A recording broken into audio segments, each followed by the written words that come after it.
जय हिंद मेरे डियर साथी, मैं आपका साथी विकास और आज हम देखने वाले हैं कक्षा 10 विज्ञान पाठ 1 लेक्चर नंबर फर्स्ट। आप यदि 2024 और 25 का सेशन जारी कर रहे हैं, ठीक है, तो उनके लिए ये हमारा जो जर्नी है, ठीक है, तो हमने मैथ का क्या कर दिए हैं 1.1 प्रश्नावली को डिटेल में पूरा कवर कर चुके हैं। आज हम पढ़ने वाले हैं कक्षा यानी 10 का जो विज्ञान है पाठ 1। हम देखिए क्या करेंगे, ये पूरा सीक्वेंस से क्या करिए जाएगा, एकदम जारी किया जाएगा, ठीक है। हिंदी और इंग्लिश वर्जन दोनों किया जाएगा। ये हिंदी वर्जन है, आपके में इतने प्रिय विद्यार्थी होंगे, ठीक है, प्रिय साथी होंगे इंग्लिश मीडियम, उन्हें भी सूचना दे दीजिएगा, ठीक है। तो आप हम स्टार्ट करने वाले हैं पहला चैप्टर जिसका नाम है रासायनिक अभिक्रिया एवं समीकरण। उसके पहले हम थोड़ा सा आपको क्या कर देते हैं, दिखा देते हैं कि क्या चीज़ें हमें चैप्टर में पढ़ना पड़ेगा, क्योंकि देखिए चैप्टर स्टार्ट करने से पहले हमें थोड़ी जानकारियाँ होनी चाहिए क्या क्या चैप्टर हमें पढ़ना है, ठीक है। तो और कितना कितना पढ़ना इसके ध्यान पर देखिए, ये आपके सामने सिलेबस है, ठीक है। सिलेबस में देखा जाए तो ठीक है, सिलेबस में देखा जाए तो टोटल आपको 70 नंबर करना रहता है, ठीक है। और 30 नंबर आपको क्या कर देते हैं, स्कूल इस तरह से दिया जाता है, ठीक। इसमें पहला चैप्टर को हम क्या कर देते हैं, ठीक यहाँ से दिखाते हैं रासायनिक पदार्थ एवं प्रकृति और व्यवहार। तो हम सबसे पहले ये वाला चैप्टर को पूरा डिटेल में कवर करेंगे। इसमें हमें क्या क्या पढ़ना, सबसे पहले रासायनिक समीकरण पढ़ना पड़ेगा, ठीक। रासायनिक अभिक्रिया को संतुलित करना। अब किसी भी साल का पेपर, 1-2 साल नहीं, अब किसी भी साल का पेपर उठा के देख लिए तो 4 नंबर रासायनिक समीकरण को संतुलित करने के लिए देता, 4 से 6 नंबर। ये तो कन्फर्म है भाई, ये कहीं भागने वाला नहीं है। रासायनिक, ठीक है, रासायनिक समीकरण के, ठीक है, जो भी संतुलित करना रहेगा तात्पर्य क्या है, संतुलित रासायनिक अभिक्रिया के प्रकार, मतलब रासायनिक अभिक्रिया के प्रकार में तुम्हें पढ़ना पड़ेगा संयोजन अभिक्रिया, अपघटन या वियोजन अभिक्रिया, और विस्थापन अभिक्रिया, द्विविस्थापन अभिक्रिया, अवक्षेपण अभिक्रिया, उदासीनीकरण अभिक्रिया, अपचयन तथा उपचयन तथा अपचयन। इतना चीजें पढ़ना है। तो याद रखना मेरे भाई, इस चैप्टर से यदि आप पढ़ते हैं तो कम से कम देखिए संतुलित अभिक्रिया तो आता ही आता है, और इसमें से कुछ भी तुमसे पूछ देगा कि विस्थापन अभिक्रिया किसे कहते हैं, ये सब। मतलब इस चैप्टर के अंतर्गत इतना पढ़ना है। ये जो सेशन है 2024 और 25 के लिए विद्यार्थियों के लिए, ठीक। अब इसके बाद यदि कोई इसमें बदलाव होता है एनसीईआरटी के अंदर तो आपको सूचित कर दिया जाएगा, मगर मोस्टली हमें इतना पढ़ना है। तो आज हम पहले लेक्चर को क्या कर देते हैं, स्टार्ट करते हैं आपके सामने। ये मतलब एक कॉन्सेप्ट क्लियर हुआ कि हमें इस चैप्टर में क्या क्या पढ़ना है, ठीक है। उसके बाद दूसरा चैप्टर आपका है अम्ल क्षार लवण। तो पहले पहला चैप्टर को हम पूरा अच्छे तरीके से क्लियर कर लेते हैं। तो लिखा रासायनिक अभिक्रिया। अब बताइए रासायनिक अभिक्रिया क्या होता है। अपने अगल बगल बहुत सारी ऐसी चीजें देखते होंगे कि आज लगा है तो कईयों दिन के बाद देखेंगे कुछ न कुछ परिवर्तन हो जाता है। जैसे आपके घर में दरवाजा लगा होगा, लोहे का मान लेते हैं, तो उसमें देखेंगे उसका कलर धीरे धीरे चेंज हो जा रहा है, बुढ़ा जा रहा है, ठीक है। तो देखेंगे कलर चेंज हो रहा है, तो मतलब कोई ना कोई ऐसी अभिक्रिया हो रही है जिसके अंदर वो चेंजेज हो रहा है, तो उसी को क्या बोलते हैं, रासायनिक अभिक्रिया बोलते हैं, ठीक। आप क्लास 9th में पढ़ेंगे अभिक्रिया 2 तरह की होती है, एक भौतिक अभिक्रिया, एक रासायनिक अभिक्रिया होती है, मगर हमें इसमें क्या पढ़ना पड़ेगा, रासायनिक अभिक्रिया, ठीक है। ये हो गया। अब रासायनिक अभिक्रिया एक्चुअल में होती क्या है, जैसे मान लेते हैं, ठीक है, रासायनिक अभिक्रिया एक अस्थायी अभिक्रिया परिवर्तन होता है। क्या होता है, एक स्थानिक परिवर्तन होता है। एक बार ये किसी रासायनिक अभिक्रिया हो गई है तो दूसरे में यदि चेंज होता है तो पूरी तरह से क्या होता है, उसका जो गुण धर्म होता है पूरी तरह से क्या होता है, भिन्न होता है। तो हम सबसे पहले समझ लेते हैं रासायनिक अभिक्रिया क्या होती हैं। वे क्रियाएं जिसमें पदार्थों के संगठन, गुणों तथा संरचना में परिवर्तन होता है वो रासायनिक अभिक्रिया कहलाता है। क्या मतलब कोई पदार्थ है, ठीक है, कोई पदार्थ है, उसके संगठन में और गुणों में तथा संरचना में जब परिवर्तन होता तो उसी को हम क्या बोलते हैं, रासायनिक अभिक्रिया बोलते हैं। जैसे आपके घर में देखिए, ये सोडियम हो गया, सोडियम है, ये देखा जाए तो सोडियम एक तरह का बहुत हाईली रिएक्टिव मेटल के अंतर्गत आता, मतलब ज्यादा सक्रिय धातु के अंतर्गत आता। ये जब क्लोरीन से अभिक्रिया करता तो क्या बनाता है, सोडियम क्लोराइड बनाता। तो इसी पूरे को हम क्या बोलते हैं, अभिक्रिया बोलते हैं। क्या बोलते हैं, ये जो अभिक्रिया हो रही है इसी को हम क्या बोलते हैं, रासायनिक अभिक्रिया बोलते हैं। जैसे अभी इतना तो नहीं समझ में आता। रासायनिक अभिक्रिया से अंगूर का सड़ना, अंगूर का सड़ रहा तो बताओ उसमें कोई ना कोई रासायनिक अभिक्रिया हो रही है। प्रेजेंट टाइम में हम जो सांस ले रहे हैं हमारे अंदर ही रासायनिक अभिक्रिया हो रही है। हम जो भोजन पका रहे हैं उसके अंदर भी रासायनिक अभिक्रिया हो रही है। ठीक है, कमरे का तापमान क्या होता है, दूध रखेंगे, कमरे के ताप पर यदि दूध रखा जाएगा तो देखेंगे कुछ फट जाता है कि नहीं, तो उसके दूध के अंदर कोई ना कोई रासायनिक अभिक्रिया हो रही है। तो ये सब हमारे अगल बगल जितने भी चीजें दिख रही हैं सब क्या रही हैं, रासायनिक अभिक्रिया हो रही है। ठीक है, लोहे पर जंग का लगना रासायनिक अभिक्रिया का उदाहरण है। ऐसे बहुत सारे हमारे अगल बगल में चीजें हैं जिससे हमें रासायनिक अभिक्रिया देखने को मिल रही है। जैसे आम का पकना, अब बताइए आम का पकना क्या होगा, देखा जाए तो रासायनिक अभिक्रिया हो रही है, मतलब उसमें कोई ना कोई परिवर्तन हो रहा है जिससे हमें दिख रहा है कि रासायनिक अभिक्रिया एक्चुअली में हो रही है। ठीक, ये हो गया। अब हम कैसे जानेंगे, तो ये परिभाषा लिखेंगे, एक उदाहरण लिखेंगे। जैसे दूसरा एग्जांपल हमारे पास एक उदाहरण ये, दूसरा उदाहरण क्या दे रखा, हाइड्रोजन है, ऑक्सीजन से जब अभिक्रिया करता तो क्या बनाता, हमारे बगल में जल बनाता। तो ये बताइए ये दोनों जुड़कर क्या होगा, दोनों जुड़कर एक चीज बनाए हैं और इसका पूरा परिवर्तन जब हो जा रहा है तो इसका ये रूप भिन्न होगा और ये रूप भी भिन्न होगा। इसी प्रक्रिया को हम क्या बोलते हैं, रासायनिक अभिक्रिया बोलते हैं। क्या बोलते हैं, रासायनिक अभिक्रिया बोलते हैं।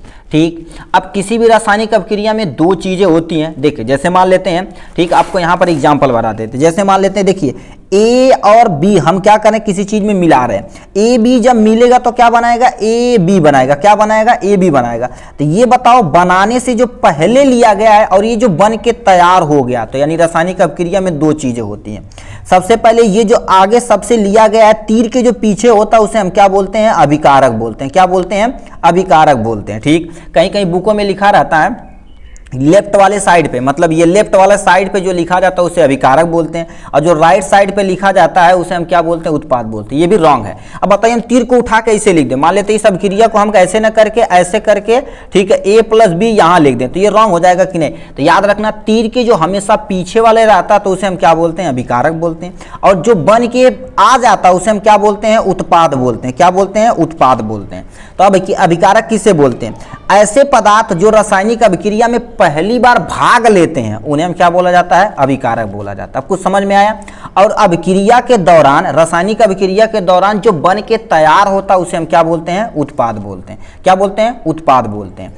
जैसे यहां पर अभिक्रिया देखो, अब यहां से अभिकारक क्या होते हैं इसकी परिभाषा हम पहले देख लेते हैं। ठीक है, अभिकारक क्या होते हैं, लिखा तुम्हारे पास क्या हो गया, ऐसे पदार्थ जो किसी रासायनिक अभिक्रिया में हिस्सा लेते हैं या भाग लेते हैं उन्हें क्या बोला जाता है, अभिकारक, जिसे हम रिएक्टेंट बोलते हैं। इंग्लिश में देखा जाए तो इसे हम क्या बोलते हैं, रिएक्टेंट बोलते हैं। क्या बोलते हैं, रिएक्टेंट बोलते हैं। ठीक, अब कोई पूछेगा रिएक्टेंट किसी रासायनिक अभिक्रिया में क्या होती है, रिएक्टेंट क्या होता है, लिखेंगे ऐसी रासायनिक अभिक्रिया, ठीक है, रासायनिक अभिक्रिया में भाग लेने वाले तत्व को, रासायनिक अभिक्रिया में भाग लेने वाले तत्व को हम क्या बोलते हैं, अभिकारक बोलते हैं। ठीक, अब देखिए इन्हीं से जो मिलकर बना हुआ, ठीक है, तो उसे क्या बोलते हैं, उत्पाद बोलते हैं, जो हम आपको यहाँ बता चुके हैं। ऐसे पदार्थ जिनका निर्माण रासायनिक अभिक्रिया में होती है उन्हें क्या बोला जाता है, उत्पाद, यानी हम प्रोडक्ट बोलते हैं। क्या बोलते हैं, प्रोडक्ट बोलते हैं। क्या बोलते हैं, हम प्रोडक्ट बोलते हैं। जो आपके सामने ये दे रखा, मतलब किसी भी रासायनिक अभिक्रिया के दो चीज होते हैं, एक हमारे पास अभिकारक होता है, एक हमारे पास उत्पाद होता है। अब कैसे समझ देंगे रासायनिक अभिक्रिया क्या हो रही है, उसके लिए हम यहाँ पर छोटा सा एग्जांपल लेते हैं। हम क्या बोले हैं, H2, आप 9th में पढ़े होंगे। H2 जब ऑक्सीजन के साथ ये जुड़ता है तो ये क्या बनाता है, हमारे पास H2O बनाता। क्या बनाता है, H2O बनाता। तो ये बताइए रासायनिक अभिक्रिया होने से पहले जो ये हिस्सा लिया गया इसी को हम क्या बोलेंगे, अभिकारक बोलेंगे। क्या बोलेंगे, हम क्या बोलेंगे, अभिकारक बोलेंगे। ठीक, और ये जो बन के तैयार हो गया इसे हम क्या बोलेंगे, इसे हम उत्पाद बोलेंगे। सर जी इसी को हम क्या बोलेंगे, उत्पाद। इसी को तुम्हें समझना। तो किसी भी रासायनिक अभिक्रिया में दो चीज होती है, एक अभिकारक होता है, एक उत्पाद होता है। धीरे धीरे समझेंगे तो कोई टेंशन नहीं। ठीक है, ये हो गया। ठीक, अब कैसे तुम जानोगे कि कहीं रासायनिक अभिक्रिया कैसे हो रही, कैसे हम जान जाएंगे। ठीक है, तो रासायनिक अभिक्रिया के क्या होते हैं, कुछ लक्षण होते हैं। जैसे, ठीक है, जैसे तुम्हारे पास क्या होगा, यानी अवस्था में क्या होगा, परिवर्तन होगा। जब भी रासायनिक अभिक्रिया होगी तो अवस्था में परिवर्तन होगा। तो अब देखिए अवस्था मैटर में पढ़े होंगे, दो तीन तरह के होते हैं। एक सुने होंगे गैस का नाम सुने होंगे। ठीक, एक तुम्हारे पास क्या होगा, लिक्विड, यानी तुम्हारे पास गैस हो गया, ठीक है, और सॉलिड हो गया, और क्या हो गया हमारे पास, लिक्विड हो गया। क्या हो गया, लिक्विड हो गया। Solid liquid gas, simple Hindi लिख देते हैं, ठीक है। हमारे पास क्या होता है, गैस होता है, द्रव होता है और हमारे अवस्था ठोस होती, मतलब यानी किसी पदार्थ की 3 अवस्था होती है, ठोस, द्रव, गैस मोस्टली। अब तो 9th में जो पढ़े होंगे अलग फ्लोरोसेंट वगैरह वो सब अलग छोड़िए। तो ये तुम्हारे पास इतने 3 होते हैं, ठोस, द्रव, गैस। गैस को G से रिप्रेजेंट करते हैं और द्रव को L से रिप्रेजेंट करते हैं और ठोस को S से रिप्रेजेंट करते हैं। अब ये लिखा था जब भी रासायनिक अभिक्रिया होगी तो अवस्था परिवर्तन होगा। क्या होगा, अवस्था परिवर्तन होगा। तो कैसे जानेंगे अवस्था परिवर्तन होगा, देखिए ये एग्जांपल है, जो हाइड्रोजन लिया गया किसके फॉर्म में लिया गया, गैस के फॉर्म में लिया गया, और ये ऑक्सीजन लिया गया ये भी किसके रूप में, गैस के रूप में लिया गया। ये जब रासायनिक अभिक्रिया हुई तो ये बताओ पानी जो बना किसके फॉर्म में बना है, लिक्विड के फॉर्म में। बताओ अवस्था परिवर्तन हुआ कि नहीं, गैस गैस जब मिले तो क्या बन गया, लिक्विड बन गया, यानी अवस्था भी परिवर्तन हो गया। ये सब एक्सपेरिमेंट के जरिए हम आपको दिखाएंगे भाई, मजे के साथ एकदम से, कोई टेंशन नहीं है, ठीक है। इसी में हम शॉर्ट जब वीडियो डालेंगे तो आपको बहुत मजा आएगा, इंटरेस्टिंग के साथ सब कुछ उपलब्ध है हमारे यहाँ, ठीक है, कोई टेंशन नहीं है, ठीक। अब दूसरे पे आते हैं, यानी रंग में परिवर्तन। कैसे जानेंगे सर जी रंग में परिवर्तन होगा, तो हम अभी क्या ले लेंगे, अभी इसी के बाद हम एक शॉर्ट वीडियो डालेंगे। मैग्नीशियम को हम क्या कर देते हैं, ऑक्सीजन की उपस्थिति में जलाते हैं तो सफेद कलर का क्या कर देता है, धुआं निकलता। क्या निकलता है, सफेद कलर का धुआं देता। क्या कर देता है, सफेद कलर का धुआं। और उसकी जो राख होती, क्या दिख ही नहीं रहा भाई, ठीक, उसकी जो राख होती है वो भी किसकी कलर की होती है, सफेद कलर की होती है। इस एक्सपेरिमेंट को हम आपके सामने करके दिखाएंगे, क्योंकि हम ऑफलाइन क्लास में ये सब बढ़िया करके दिखाते हैं। यानी मैग्नीशियम को रिबन लेना है आपको। मैग्नीशियम रिबन को जब ऑक्सीजन की प्रेजेंस में जलाया जाता है, ऑक्सीजन के प्रेजेंस में जब जलाओगे ना तो वो धुआं सफेद निकलता। जो धुआं सफेद निकला तो बताओ कोई ना कोई अभिक्रिया हो रही है, तो क्या होगा, रंग में परिवर्तन हो रहा है। तो यानी रंग में परिवर्तन भी रासायनिक अभिक्रिया का एक लक्षण हो गया, ठीक। अब आते हैं गैस का निकलना, मतलब जब भी रासायनिक अभिक्रिया होगी तो क्या निकलेगा, गैस निकलेगा, गैस निकलेगा। अब इसके लिए सर जी कौन सा एग्जांपल बताएंगे, चलिए हम बताते हैं, ठीक है, कोई टेंशन नहीं भाई। गैस का निकलता, तुम सिंपल से लेने कार्बन, कार्बन किसके फॉर्म में है, सॉलिड के फॉर्म में। कोयला समझते हो, कोयला को जब लेंगे तो ऑक्सीजन की उपस्थिति में क्या कर देंगे, इससे जला देंगे। मतलब ऑक्सीजन, देखो कोयला लेंगे, कोयला को जब जलाएंगे तो धुआं निकलेगा। धुएं का फार्मूला क्या होता है, कार्बन डाइऑक्साइड। ये हो गया। अब बताओ यहां पर तुम ऐसे यदि कहीं सिंबल लगा रहा है तो समझो रासायनिक अभिक्रिया हो रही, गर्म करने पर हो रही। क्या हो रही, गर्म करने पर हो गई। तो कोयला को लेंगे जलाएंगे, ठीक है, जलाएंगे तो बताओ क्या निकलेगा, गैस के रूप में निकलेगा कि नहीं। तो ये जो परिवर्तन हो रहा है तो बताओ गैस निकल रहा, तो यहां पर क्या लिखा, गैस का निकलना। गैस का निकलना भी ये रासायनिक अभिक्रिया का एक पार्ट है, ठीक। ये होगा। चौथे नंबर पे आते हैं ताप में परिवर्तन। क्या कर देते हैं, ताप में परिवर्तन। कैसे हम जानेंगे कि रासायनिक अभिक्रिया से ताप में परिवर्तन हो रहा, तो सबसे पहले हम क्या लेंगे, एक सिंपल सा चूना लेंगे, कैल्शियम ऑक्साइड। चूने का फार्मूला कैल्शियम ऑक्साइड होता है, ठीक। अब इसमें क्या करेंगे, परख नली में आपको क्या करना पड़ेगा, पानी।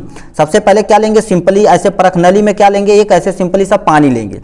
परख नली में जब पानी लेंगे, ठीक है, तो इसमें पानी ले लिए, ठीक है, पानी, और यहाँ पर कैल्शियम ऑक्साइड को क्या कर दिए, यहाँ से चूने को डाल दिए। ये जब ये क्या करेगा, इसके साथ अभिक्रिया करेगा तो ये क्या करेगा, देखेंगे जो परख नली रहेगी वो क्या हो जाएगी, गर्म हो जाएगी। परख नली क्या हो जाएगी, गर्म हो जाएगी, और क्या बनाएगा, कैल्शियम हाइड्रोक्साइड बनाएगा, और बहुत ज्यादा क्या बनाएगा, तापमान निकालेगा। क्या निकालेगा, ताप निकालेगा। इससे क्या पता चलता है कि हमारी जो ये परख नली में अभिक्रिया हो रही है, ठीक है, ये रासायनिक अभिक्रिया हो रही है, तो इसमें क्या हो रहा है, ताप में परिवर्तन हो रहा है। क्या हो रहा है, ताप में परिवर्तन हो रहा है। तो ये था आपका छोटा सा प्यारा सा वीडियो किसका, रासायनिक अभिक्रिया के बारे में। अब इसके बाद हम जो पोर्शन लेकर आएंगे, ठीक है, तो हमने क्या देखा, रासायनिक अभिक्रिया को डिटेल में देखा, यानी हम रासायनिक अभिक्रिया को पूरा अच्छे से पढ़ लिया। अब जो नेक्स्ट वीडियो अगर रासायनिक समीकरण आएगा, और शब्द समीकरण और अणु समीकरण, और रासायनिक समीकरण को कैसे संतुलित किया जाएगा ये हम सीखेंगे। तो ये हमारा प्यारा सा कोशिश रही, यदि आशा करते हैं आपको पसंद आया होगा। ये सारा एक्सपेरिमेंट हम करके आपको दिखाएंगे, ये चारों रासायनिक परिवर्तन हो क्यों रहा है, कैसे हो रहा है, सब कुछ हम आपको दिखाने वाले हैं, ठीक। चलिए आज के लिए बस इतना ही, फिर मिलेंगे नेक्स्ट वीडियो में नेक्स्ट टॉपिक के साथ। तब तक के लिए bye bye and take care.